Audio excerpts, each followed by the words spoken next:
amarya. Yawa. Ta kebi akwai sauro. Karance da Allah. Wallahi akwai sauro kebi. Bura uba kakkace da sun kai mutane. Wani dauran aure muka je.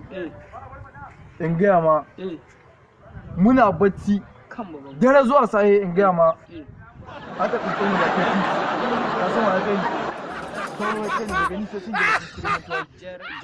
Kashe wuta. Kaji ga. Ni yanzu ganin baro bakin titi. Aka wani kahiran hatsari inna lillahi wa inna ilaihi raji'un. Kusan me faru? Wani mutumi ne aka kabe shi har kan shegunci. Aka zo aka yi neman kai ba a gani ba. Sai dai wani kawo shawara wai awa gangar jikin nan cakulkuli. Sai dai aka wa gangar jiki cakulkuli. Wai kusan ne ka faruwa ma'ana haka kenan bakin nan babu sauran nan ne dan na dai kawai akwai shikenan da aka zo ana gangar jiki wai cakulkuli wai shikenan da aka ji dariya daga nesa aka duba ko ina ne wai sai aka kai wai daga can nesa yana dariya